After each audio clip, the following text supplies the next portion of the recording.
Olá, assista agora ao Jornal Panorama, que traz para você as notícias do Parlamento Capixaba. E esses são os nossos destaques de hoje.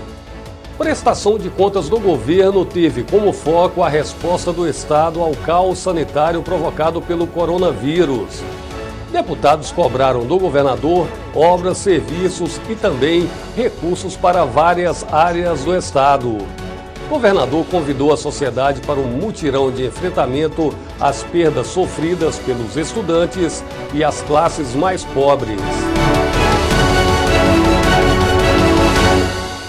O governador Renato Casagrande prestou contas dos trabalhos realizados no ano passado, quando teve início a pandemia do coronavírus.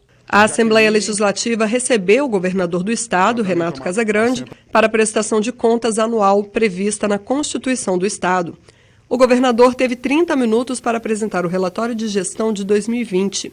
Casagrande pautou o discurso nas ações de enfrentamento à crise sanitária do coronavírus e reconheceu as parcerias entre os poderes para fazer frente aos desafios sociais e econômicos. Nós abrimos 1.083 leitos de UTI nesse estado só para Covid. Nenhum estado abriu tanto leito de UTI como nós abrimos nesse tempo de gestão da pandemia para atender só Covid. Então nós salvamos muita gente. Nós salvamos muitos capixabas, ninguém ficou sem nenhum atendimento. A gente viu em outros países, países desenvolvidos, a gente viu em estados do Brasil, estados grandes do Brasil, pessoas infelizmente perdendo a vida sem ter o atendimento, sem ter oxigênio. Aqui no Espírito Santo, o nosso planejamento, a nossa gestão impediu que isso tivesse acontecido e isso foi uma vitória da população capixaba. Na hora de pandemia, não tem decisão fácil para ser tomada. E essa Assembleia sabe disso, a maioria da Assembleia sempre esteve alinhada de forma responsável nesse enfrentamento. Hora de pandemia, você não tem que ficar escolhendo entre uma medida simpática ou antipática. Hora da pandemia, você tem que tomar a decisão que é justa. Se é aquilo que é justo ou que é injusto, deixar o injusto de um lado, tomar medida justa, baseado na ciência e na técnica. É isso que nós fizemos nesse tempo de gestão da pandemia. Então, nesse tempo, a gente fez reformas, adequações de escolas. Nesse tempo, nós estamos levando o SAMU 92 para todos os municípios capixabas. Todos os municípios capixabas. Nesse tempo, nós estamos montando 10 unidades dos bombeiros, no estado do Espírito Santo, ampliando a base dos bombeiros, fazendo rodovias, reformando rodovias. Investimos no EDOCS, com o sistema de gestão eletrônica do governo do estado. Então, nós não paramos. Casagrande enfatizou que a pandemia trouxe perdas para os estudantes e fez a pobreza extrema crescer. E pediu a solidariedade dos capixabas. A gente quer dar mais alguns passos para a gente poder fazer um grande mutirão, para a gente recuperar o tempo que nós perdemos com relação à educação. 1 ano e meio sem aulas normais, nós perdemos, infelizmente, jovens para a criminalidade. 1 ano e meio sem aulas presenciais, nós perdemos, infelizmente, jovens para outras atividades, lícitas, mas outras atividades, que não estavam estudando, não têm o costume da atividade à distância e remota, e passaram a exercer outras atividades e pararam de estudar. Então, o prejuízo para quem para de estudar é muito grande. O prejuízo para a sociedade capixaba é muito grande. Então, esta é uma tarefa nossa que a gente vai ter que exercer em conjunto. A outra tarefa nossa é a gente enfrentar a pobreza extrema que cresceu. Qualquer crise que existe, quem primeiro sofre são os pobres, são os vulneráveis. E a pobreza extrema cresceu. E a gente tem que ter ações públicas e participação da sociedade para a gente reduzir o sofrimento de quem não tem nenhuma perspectiva. Como é ruim a gente ver uma família que não tem perspectiva. E a gente tem que estar de mãos dadas, mesmo que seja virtualmente, para a gente poder trabalhar muito em programas de proteção social, em qualificação profissional, como estamos trabalhando com o programa Qualificar, em assistência, em construção de CRAS e CREAS, como fizemos ontem, no lançamento do programa. Então temos tarefas enormes que exigirá a participação de todos nós. Depois da exposição, cada parlamentar teve 3 minutos para formular até 3 perguntas à Casa Grande.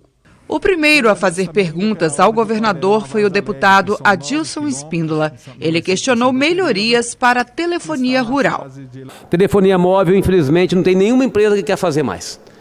Nós temos recursos para contratar, mas as empresas não têm nenhum interesse em fazer no interior. Estamos buscando uma forma, o governo federal, o Ministério das Comunicações tem trabalhado com sinal de satélite para a internet.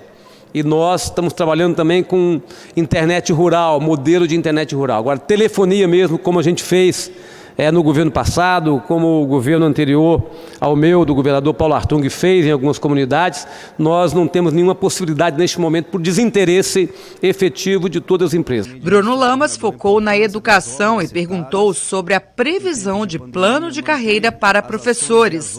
Nós abrimos a conversa com a SEGER, com a Secretaria de Gestão, sobre o plano de carreira dos professores, dos profissionais da educação. Abrimos porque achamos que é importante a gente debater, assim como fizemos com a área de segurança pública, a situação da carreira dos professores, verificar se tem a necessidade de atualização do plano de carreira.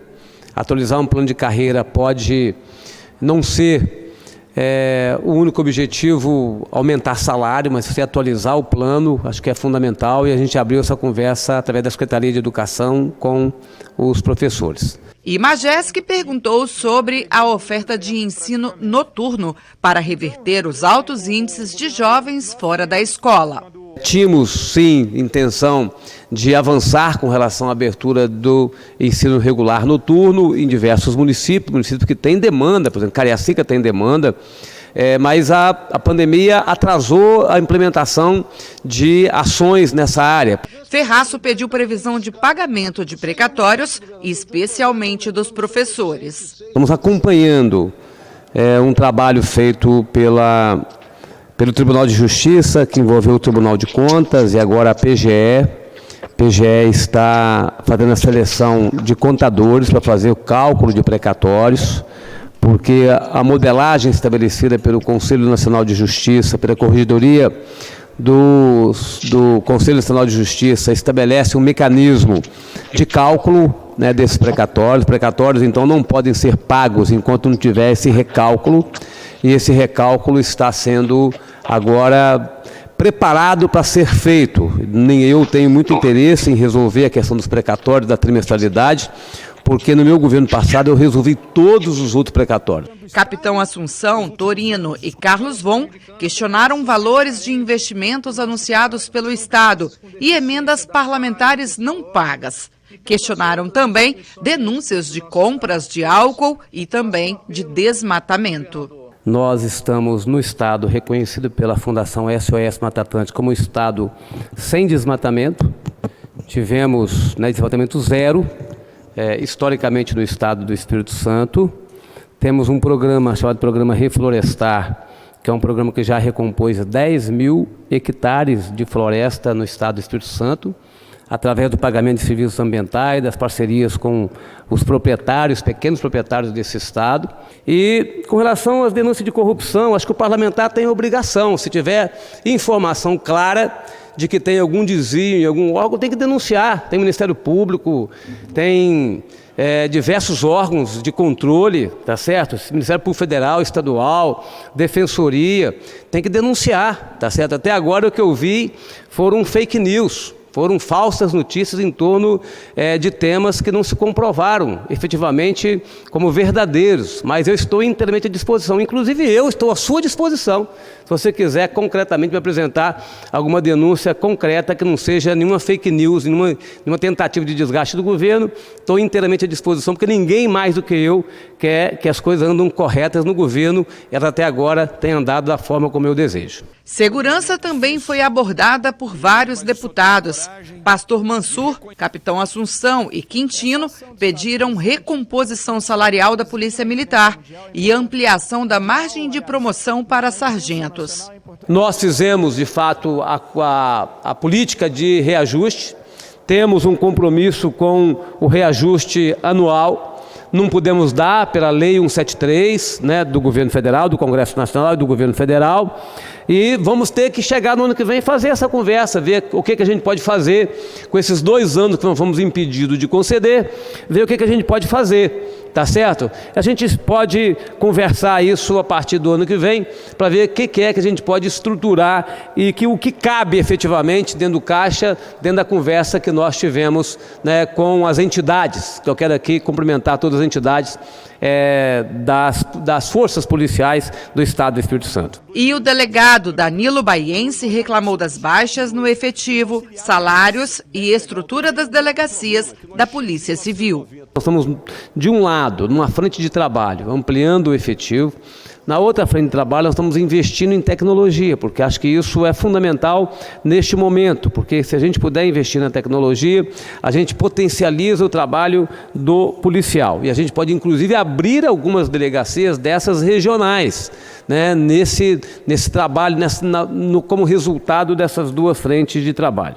Na infraestrutura, nós estamos correndo atrás do prejuízo. Nós estamos com tantas obras, tá certo, que a gente está fazendo, da Polícia Civil e da Polícia Militar. Agora mesmo acabamos de inaugurar a delegacia lá de Cariacica, lá na entrada do Kleber Andrade, e diversas outras obras de Santa Teresa, como você lembrou, diversas outras obras que a gente está fazendo, só que o passivo, de fato, era muito grande. Quando você fica 4 anos sem investir nada, né, você acumula a manutenção necessária em delegacias que não estavam tão precárias, com a precariedade das delegacias que vão piorando a sua infraestrutura. Doutor Hércules pediu aumento do orçamento do Estado para assistência social. Irine Lopes também tratou desse tema e cobrou do governador a aplicação de leis aprovadas na casa que protegem as minorias. Nós temos diversas ações, que são ações estruturantes na área de direitos humanos, né, seja de acolhimento à criança, seja de acolhimento às pessoas vítimas de violência, seja de acolhimento às pessoas ameaçadas, mas uma boa parte desses investimentos são investimentos mesmo em infraestrutura. Outra parte é a parte de investimento em custeio, porque essas áreas requerem muito recurso de custeio para que a gente possa funcionar adequadamente essas estruturas. Ainda na área de assistência social, Janete pediu qualificação profissional para jovens e ações de combate à violência contra a mulher. Nós vamos implantar os núcleos, né, e o centro de enfrentamento à violência contra as mulheres. O primeiro vai ser em Santa Maria de Jetibá, né, e depois nós vamos implantar outros, tá certo, pelo estado afora. Desenvolvimento. Marcos Garcia perguntou sobre obras para melhorar a infraestrutura da região norte e noroeste e Mameri questionou sobre o sul do estado. Estou citando aqui algumas obras que eu considero obras importantes, né, para a região, no sentido de a gente melhorar a infraestrutura da região, no sentido de a gente melhorar a infraestrutura de saúde da região e diversos investimentos na área da educação e do turismo. Então, e linhas de financiamento. Nós temos linhas de financiamento no Bandes e no Banestes, que permite que a gente possa estar ajudando e atuando em toda a região sul. Recursos hídricos para a agricultura e eletrificação rural solar foram temas pautados pelo deputado Rafael Favato. Com relação à energia solar, fizemos esse debate semana passada com a Agricultura Forte, uma instituição de agricultura do norte do estado. Marco Garcia estava presente, a representação do deputado Freitas estava presente, tratando desse tema de linhas de crédito para energia solar. Vocês aprovaram aqui o programa Gerar, que é o programa de incentivo à energia solar. Renzo Vasconcelos pediu revisão de alíquota de ICMS para o café. Nós somos ICMS do café, 12% com Nilon, 7% no Arábica. E tem um pedido para se igualar, esse pedido tem que passar pelo CONFAS. O CONFAS tem muita dificuldade de aprovar, porque tem estados que não aceitam essa redução da alíquota de ICMS do café, porque mexe, né, em todo o comércio de todos os estados. E tem um outro problema, assim, reduzir a alíquota significa a gente deixar de arrecadar quase 200 milhões de reais. E a gente, para reduzir a alíquota de qualquer produto, pela lei de responsabilidade fiscal, a gente tem que dizer de onde vai compensar essa perda de receita. Além da limitação do número de pessoas no plenário, houve preocupação com protocolos sanitários com o uso do álcool em gel nas mãos, aferição de temperatura e exigência de máscara. Os microfones foram desinfetados após a fala das autoridades. E nos trabalhos das comissões que se reuniram nesta terça-feira, o Colegiado de Justiça avaliou 21 projetos de iniciativa parlamentar. Na reunião virtual da Comissão de Justiça desta terça-feira, o colegiado votou 21 itens. Dos que estavam em análise técnica, 4 foram considerados inconstitucionais e 14 constitucionais. Entre eles, o que considera pessoa com deficiência, aquela com perda auditiva unilateral. O autor é o deputado Rafael Favato. Veio com o primeiro parecer pela inconstitucionalidade e o mesmo buscou o relatório para tornar constitucional de maneira que vai ajudar realmente os deficientes auditivos do Estado do Espírito Santo unilateralmente.